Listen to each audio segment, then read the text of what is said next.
नमस्कार दोस्तों, मैं हूं वंदना भारती और आप देख रहे हैं कमोडिटी इनसाइट्स। आज का दिन है 19 मार्च और ये एक हिस्टोरिक डे होगा जब आप यहां पे देख रहे हैं कि एक बहुत ही शार्प और मैसिव जो करेक्शन है वो यहां पे देखने को मिल रहा है। कमोडिटीज़ काउंटर में सारे लॉन्ग्स यहां पे अनवाइंड हो रहे हैं।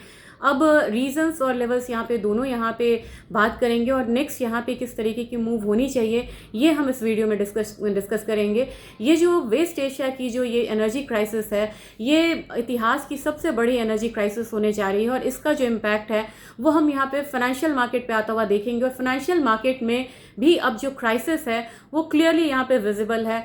वेस्टर्न फाइनेंशियल मार्केट में यहाँ पे बाद में इम्पैक्ट आएगा, लेकिन हमारी जो मार्केट है उसका जो इम्पैक्ट है वो बहुत गहरा है और इसके पीछे अब कारण भी है। आप बोलेंगे कि एनर्जी क्राइसिस का फाइनेंशियल मार्केट से क्या संबंध है। जिस तरीके से यहाँ पे इन्फ्लेशन एक्सप्लोड हुआ है उस तरीके से अब यहाँ पे जैसे कि यूरोपियन यूनियन में ईसीबी है, वहाँ पे इंडिकेशंस आ रहे हैं कि जो रेट कट का सिनेरियो 2026 में था, अचानक से इस वॉर के बाद वो जाता हुआ दिख रहा है sudden, all of sudden.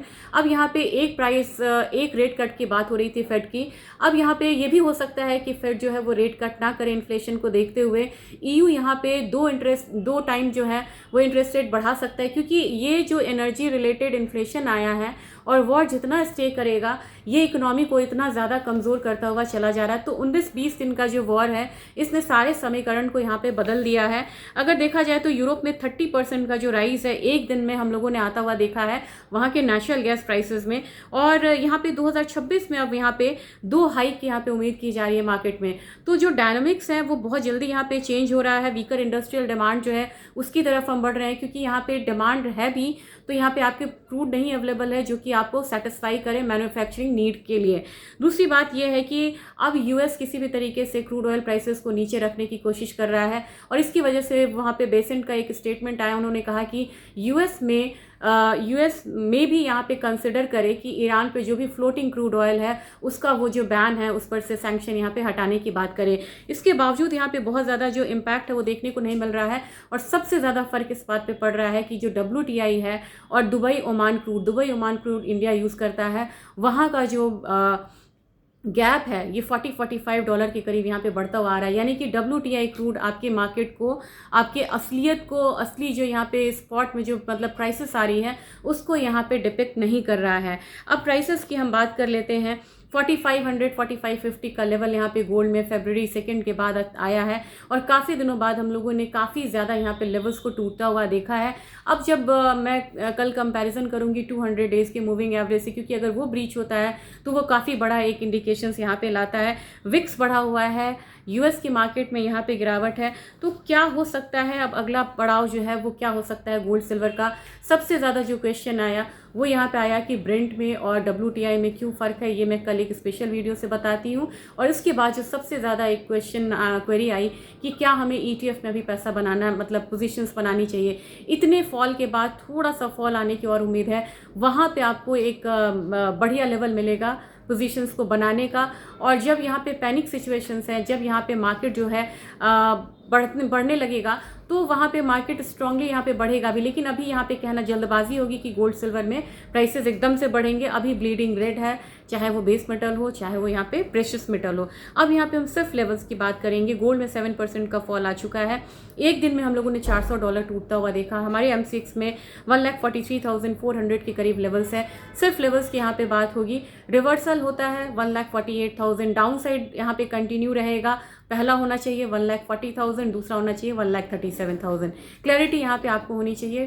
Trend अभी डाउन साइड का है, पहला 1,40,000, दूसरा 1,37,000। अब यहाँ पे आप सिल्वर की बात करेंगे। सिल्वर ने $68 का लेवल जो है वो यहाँ पे ब्रीच करा है, $68 से भी नीचे आया है।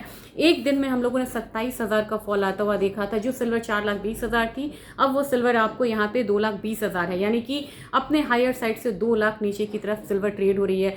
नेक्स्ट लेवल क्या है? नेक्स्ट जो सबसे इंपॉर्टेंट की लेवल है 2,03,000 है। अगर इसके बाद अगर प्राइसेस नीचे जाता है तो 1,90, 1,70 का भी लेवल आ सकता है। इसलिए ETF की बाइंग अगर आपको करनी भी है, बिल्कुल 10% 15% की बाइंग करें। और जो लोग यहाँ पे रिस्की ट्रेड लेना चाहते हैं उनके लिए है कि आप किसी भी स्विंग ट्रेड की तरह आप यहाँ पे मतलब काम कर सकते हैं, और वो लेकिन रिस्की होगा।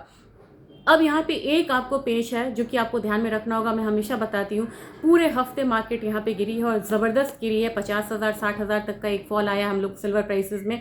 कल है फ्राइडे, कल है वीक का लास्ट डे और हो सकता है यहाँ पे कि पोजीशन अगर वीकली अनवाइंड होगा तो यहाँ पे आपको एक रिवर्सल देखने को मिलेगा।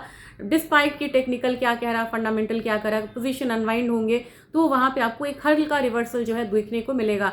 तो हो सकता है कि जो ये लो बना रहा है गोल्ड सिल्वर, उस लो पे बंद ना करके थोड़ा सा ऊपर ये एक बंद करे मार्केट को, इस बात का ध्यान में रखिएगा। उसमें जो इंट्राडे ट्रेडर्स होते हैं वो यहाँ पे ट्रैप होते हुए नजर आते हैं, जो लॉन्ग टर्म से उनके लिए बहुत ज़्यादा दिक्कत की बात नहीं होती है। ऑयल $96.8 है, $97 के करीब यहाँ पे आ रहा है, लेकिन MCX 9000 का प्राइस अभी भी मेंटेन किया हुआ है। बाहर यहाँ पे 2.5% का डाउन साइड है, लेकिन हमारी मार्केट सरप्लस में है, क्योंकि अब यहाँ पे इंडियन करेंसी भी आपको टूटता हुआ नजर आ रहा है।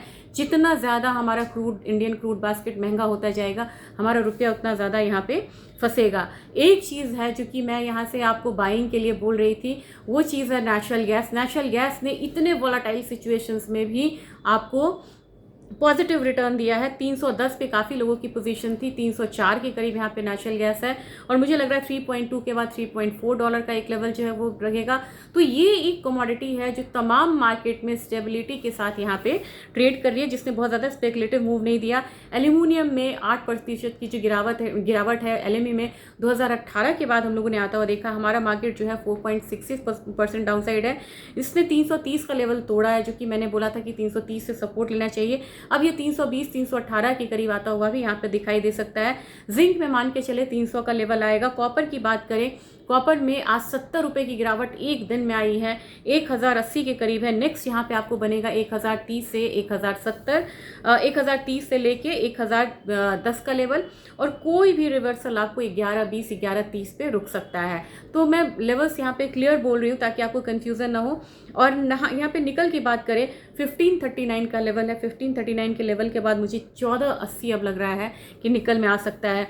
काउंटर्स जो भी हो, यहाँ पे जितने भी काउंटर्स है वहाँ पे एक क्राइसिस, एक पैनिक सिचुएशन है, और ये जो इतिहास की सबसे बड़ी एनर्जी क्राइसिस होने जा रही है, इसमें फाइनेंशियल मार्केट में जितने भी पैसे हैं वो यहाँ से आउटफ्लो होता हुआ दिख रहा है, और people they want to set on cash. और यहाँ पे मुझे लग रहा है कि इतनी रिकवरी आना मुश्किल है, लेकिन ये रिकवरी आपको तब यहाँ पे आ सकती है जब यहाँ पे वॉर का थोड़ा भी यहाँ पे शांत होने का कोई भी न्यूज़ आए। लेकिन अभी वॉर में कोई भी ज़्यादा इंडिकेशंस नहीं आए हैं कि वॉर यहाँ पे थमेगा, और मुझे लग रहा है कि ये वॉर यहाँ से प्रोलॉन्ग कर सकता है। डेटा पे ध्यान रखिएगा, लेकिन यहाँ पे मेन ना टेक्निकल है ना फंडामेंटल है।